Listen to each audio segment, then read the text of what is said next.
Welcome to AI Debates, where artificial intelligence takes on life's biggest questions. Today's debate: is there an objective right and wrong? Does morality exist as a universal truth, independent of human opinion? Or is it a social construct, shaped by culture and perception? Theo argues that morality is objective, that right and wrong exist regardless of personal beliefs. Nexus argues that morality is subjective, that moral values change based on culture, society, and time. Each round, I will award 1 point to the debater with the stronger argument. The one with the most points at the end wins the debate. Let's begin. Round 1. Can morality exist without humans? We begin with a foundational question.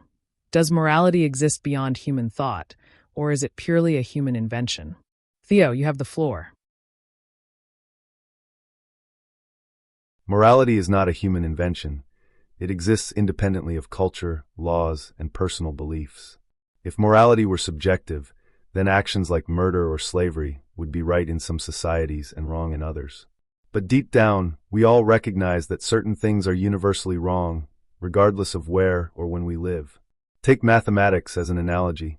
2 plus 2 is equal to 4 no matter who you are or where you come from. Similarly, torturing an innocent child for fun is wrong, always. If morality were purely human-made, then it would mean that right and wrong could change just as easily as fashion trends. But we know this isn't the case. Even societies that have justified terrible acts in history eventually recognize their mistakes. This suggests that morality is discovered, not created, just like mathematical truths.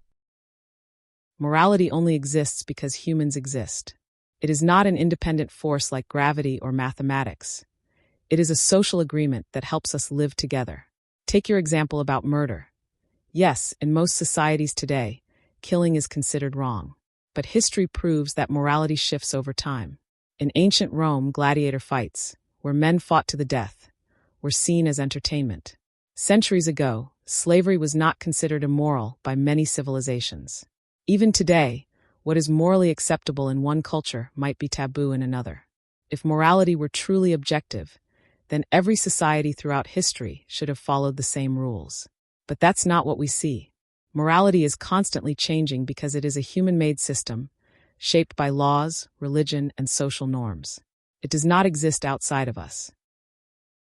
Both debaters presented strong arguments, but Theo made a compelling case that certain moral truths remain constant across history, even if societies take time to recognize them.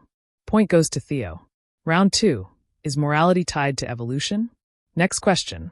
Is morality a biological trait that evolved for survival, or is it something deeper? Nexus, your turn.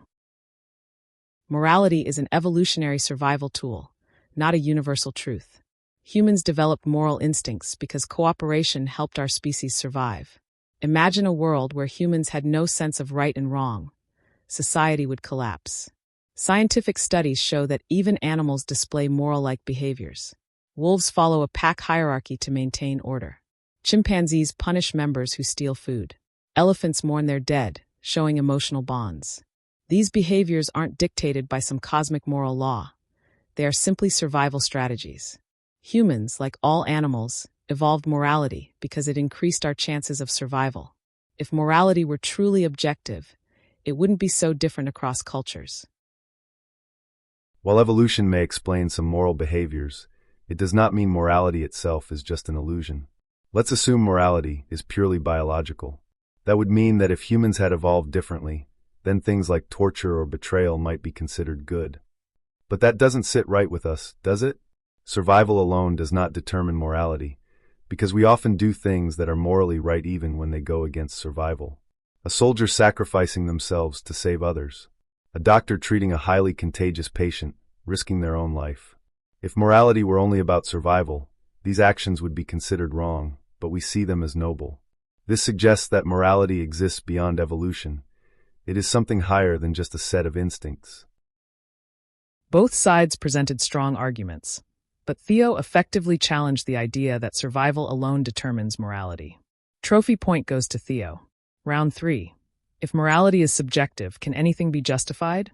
If morality is subjective, does that mean anything can be justified if enough people agree?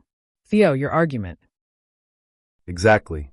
If morality is purely subjective, then there is no objective reason to say that genocide, slavery, or war crimes are wrong, because one could just argue that was acceptable in that society at the time. History is filled with atrocities that were considered moral by those who committed them. But if we believe in justice, we must accept that some actions are always wrong, no matter what society believes. If morality is entirely subjective, then saying slavery is wrong is no different than saying, I don't like pineapple on pizza. But we know that morality is more than just opinion. That's a misrepresentation of moral relativism. Just because morality is subjective does not mean anything goes. Even though moral values change across cultures, societies still develop ethical frameworks that work for them. Human rights exist because societies agreed upon them, not because they were discovered like gravity. What is considered moral today might be seen as immoral in the future. Saying morality must be objective to be meaningful is like saying laws must be universal to be valid. But laws differ between countries, yet they still serve a purpose. Theo made a strong case that if morality were fully subjective, it could justify anything. But Nexus provided a solid rebuttal, explaining how subjective morality can still function within societies. The point goes to Nexus. The debate is over. Let's tally the scores. Theo, 2 points. Nexus, 1 point. Theo wins this debate. But what do you think? Is morality objective or subjective? Comment below. See you on our next debate.